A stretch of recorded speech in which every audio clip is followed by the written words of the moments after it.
Olá, você que acompanha Entre Séries. No vídeo de hoje eu vou falar sobre musicais que são baseados em filmes.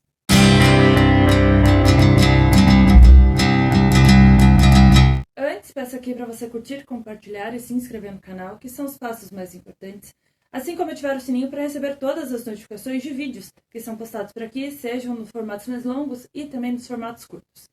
Peço também para você curtir e seguir as redes sociais e o site, todos linkados na descrição. Por lá você recebe as principais notícias envolvendo o mundo dos seriados, dos filmes, tem espaço para literatura, críticas, tem espaço para música, games e muito mais que acontece no cenário da cultura pop. Não é de hoje que muitos musicais acabam se transformando em filmes e alguns deles bem vencedores de vários prêmios.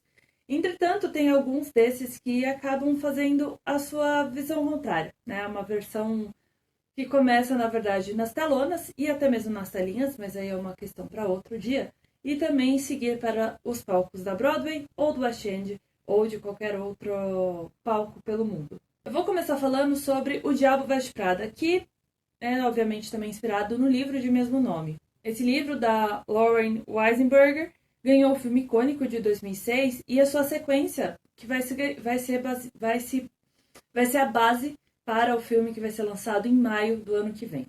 Esse musical estreou nos palcos de Chicago em 2022 e em 2024 chegou no West End, que é o principal cenário de musicais e peças teatrais de Londres. As músicas são do Elton John, com as letras também de Shania Taub e o Mark Stockenbler, e o livreto, né, é de Kate Whitehead. Só que, diferente do filme que acabou se tornando algo icônico, o musical em si do Diabo Veste Prada não foi tão bem recebido nos palcos. Ele acabou sendo um pouco detonado pelos críticos, mas chegou a fazer algumas passagens em outros palcos. Outro filme icônico do início dos anos 2000 é De Repente 30, e esse também ganhou uma versão nos palcos. É baseado, né, como eu falei, no filme de 2004, né, e conta com o livreto de Josh Goldsmith e Kate Uspa. As canções são do Alan Zachary e do Michael Winner. Ele é mais recente, estreou em setembro deste ano, nos palcos de Manchester, na Inglaterra, e ali em Manchester funciona muito como Chicago funciona e outras cidades também nos Estados Unidos, para preparar terreno, né? Eles começam ali nessas cidades menores, entre aspas, para depois irem para os grandes palcos. A Jennifer Garner atua como produtora executiva deste musical. O musical que eu vou falar agora já é um pouco mais conhecido do cenário global, que é o De Volta para o Futuro. As músicas e as letras são do Alan Silvestrini e do Glenn Ballard. O livreto é do Bob Gale e é inspirado no primeiro filme da franquia de Volta para o Futuro, que estreou em 1985 nos cinemas. O musical primeiro estava previsto para estrear no West End em 2015. Porém, ocorreram mudanças na direção e assim ele foi engavetado por um breve momento para conseguir reestabelecer esse novo direcionamento. Ele estreou oficialmente em fevereiro de 2020 e em Manchester, né, como eu disse, um mercado um pouco menor para conseguir fazer as mudanças, conseguir entender como o público reage ao musical. E ele chegou na Broadway em 2023. Ele já foi encerrado nos palcos da Broadway, mas encerrou bem recentemente, em janeiro deste ano. Tem umas músicas do filme, né, como The Power of Love, Johnny B. Good e Back in Time. E ele, de forma bem legal, ele ganhou versões ao redor do mundo. Ganhou versão no Japão, no navio da Royal Caribbean International e na Austrália. Além disso, tem uma versão alemã, né, que está em desenvolvimento em Hamburgo, previsto para estrear ano que vem, e também está em uma turnê no Reino Unido, que também é bem comum de acontecer lá fora. Eu tenho mais dois musicais para falar antes de fazer uma lista de menções honrosas, que eu achei interessante trazer alguns mais famosos, outros nem tanto, que acabam funcionando nos palcos também. O penúltimo que eu vou falar é como se fosse a primeira vez. O livreto, música e as letras são de David Rosmer e do Steve Rosen. É baseado no filme de 2004, estrelado pelo Adam Sandler e a Drew Barrymore. O último que eu vou falar de uma forma um pouquinho mais aprofundada é A Morte Lhe Cai Bem, um livreto de Marco Penetti e as músicas da Julia Matheson e Noah Carey. É baseado no filme de 1992, que foi estrelado pela Meryl Streep, pela Goldie Hawn, Bruce Willis e a Isabella Rossellini. Ele estreou em 2024 nos palcos de Chicago, nesse workshop que eles fazem, né, e press que eles fazem para identificar problemas, para identificar o que dá certo, o que dá errado, né, e a gente pode falar um pouco disso em outro momento, né. Ele se transferiu para Broadway em 2024, ainda no ano passado, com a Megan Hilty e a Jennifer Simert como as protagonistas. Ele recebeu 10 nomeações ao Prêmio Tony, que é o principal prêmio de teatro dos Estados Unidos, e ganhou algumas categorias.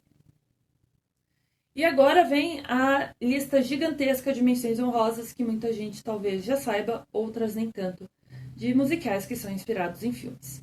Tem Quase Famosos, tem Aladdin, e Aladdin entra numa seara de produções baseadas em filmes da Disney que ganharam os palcos e que eu acredito seja algo bem interessante de lidar em algum momento.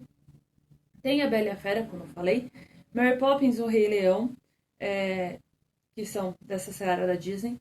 Tem Beetlejuice, que já veio ao Brasil, Uma Babá Quase Perfeita, que também já veio ao Brasil, O Guarda-Costas, Bonequinha de Luxo, Burlesque, As Patricinhas de Beverly Hills, Meninas Malvadas, que também já ganhou a versão aqui no Brasil, Legalmente Loira, que já ganhou a versão no Brasil, Shrek, que vai ganhar uma nova versão no Brasil, Doutor Dolittle, Em Busca da Terra do Nunca, O Clube das Desquitadas, Hatters, A Pequena Miss Sunshine, Moulin Rouge, que é um jukebox bem popular ali na Broadway, O Casamento do Meu Melhor Amigo, Priscila, a Rainha do Deserto, Rocky, que já ganhou a versão no Brasil, Crepúsculo dos Deuses, Tootsie, Waitress, que tem uma das músicas mais bonitas, porque quem escreveu foi a Sarah Bareilles, e Xanadu.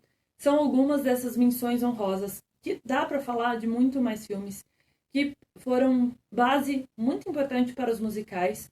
Tem muitos cantores e bandas, nomes importantes da música mesmo, que emprestaram de alguma forma as suas músicas, ou até mesmo canções originais, como é o caso de Waitress, que são canções originais, né, da Sarah Bareilles. Obviamente, Elton John tem músicas, né, que